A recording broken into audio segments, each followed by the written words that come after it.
High! আরও একটি indoor plant নিয়ে চলে এসেছি। এটা হচ্ছে স্নেক প্ল্যান্ট। আরে সাপ না, জাস্ট গাছ। তো এই গাছের এই যে একটা পাতা দেখা যাচ্ছে, এই পাতা থেকে আমি ৩ টে পাতা কেটে নিয়েছিলাম এবং সেখান থেকে ছোট, ছোট টুকরো করে আমি জলের মধ্যে রেখেছিলাম, সেখান থেকে শিকড়ও হয়েছিল। এই একটা বড় পাতা আর এই একটা ছোট্ট ডাল যেটা দেখা যাচ্ছে, এরকম দুটোই ডাল ছিল। ডাল মানে পাতাই। তো সেখান থেকে আমি কাটিং করে ঠিক এইভাবে রেখেছিলাম। তো দেখাচ্ছি কিভাবে রাখতে হয় জলের মধ্যে। তোমরা যারা জানো না দেখে নিও। তো এই যে স্নেক প্ল্যান্টের পাতাটা মানে কিছুটা ছোট, ছোট করে কেটে নিয়ে নিচের দিকটা যখন জলের দিকে থাকে সেই দিকটায় এরকম করে কিছুটা শিকড় টাইপের হয়। মানে পচে যায়, পচে যাওয়া জায়গাটা থেকে নতুন শিকড় বের হয়। তো শিকড়টা বের হয়ে যাওয়ার পরে সেটা আমরা মাটিতে লাগাতে পারি বা জলেও রাখতে পারি। স্নেক প্ল্যান্ট মাটি, জল ২ জায়গাতেই হয়।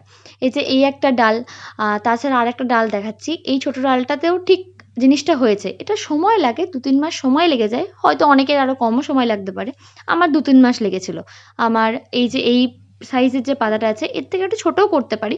আমার কাছে অনেকগুলো স্নেক প্ল্যান্টের পাতা ছিল তাই আমি বড়, বড় করেই কেটে রেখেছি। এই যে এটা ভালো বোঝা যাচ্ছে এই যে নিচের দিকে এরকম করে অনেকগুলো শিকড় বের হয়। তারপর সেটাকে আমরা মাটিতে লাগাতে পারি।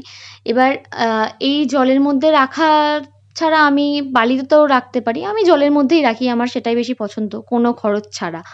যাই হোক, সপ্তাহে ১ দিন জলগুলো চেঞ্জ করো।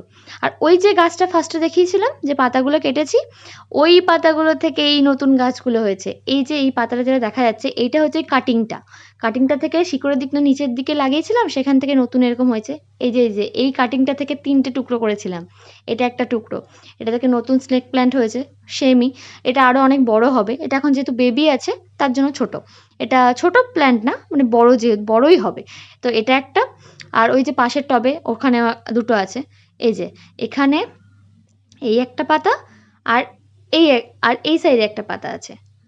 এখানেও দেখো কতগুলো ছোট, ছোট নতুন বেবি প্ল্যান্ট হয়েছে ওই জাস্ট কাটিংটা থেকে। এই যে এইদিকে একটা ৩ টুকরো কাটিং আমি লাগিয়েছিলাম। সেখান থেকে এই নতুন, নতুন সুন্দর স্নেক প্ল্যান্ট হয়েছে। আসলে স্নেক প্ল্যান্ট আমার ভীষণ পছন্দের। কারণ স্নেক প্ল্যান্ট খুবই ভালো বেডরুমে রাখার জন্য গাছ। এটাতে প্রচুর অক্সিজেন দেয় এই গাছ। মানে ভরে, ভরে অক্সিজেন দেয় যাকে বলে। বেডরুমে, ঘরের অন্য কোনো কোণায়, ঘরের যেকোনো জায়গায় রাখতে পারো, এমনকি হ্যাঁ, সানলাইটেও রাখতে পারো। এগুলো ইনডোর প্ল্যান্ট হিসেবে বেশি সুন্দর লাগে। আর ভীষণ সুন্দর লাগে, দেখতেও ভীষণ সুন্দর গাছগুলো। যাই হোক, এই যে এই ৩ টে টব হচ্ছে আমার এতদিনের ফসল।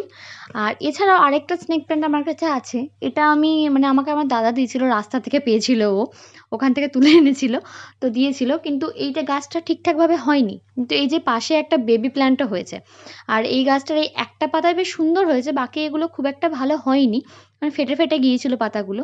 আর এই যে একটা সাইডে কাটিং দেখা যাচ্ছে, এটা থেকে আমি আমার বান্ধবীকেও কাটিং দিয়েছিলাম। আর এই যে নতুন বেবি প্ল্যান্টও হয়েছে, কি সুন্দর পাতা বেরোচ্ছে। এই গাছটাও আশা করি খুব সুন্দরই হবে। দেখা যাক। ওকে, বাই।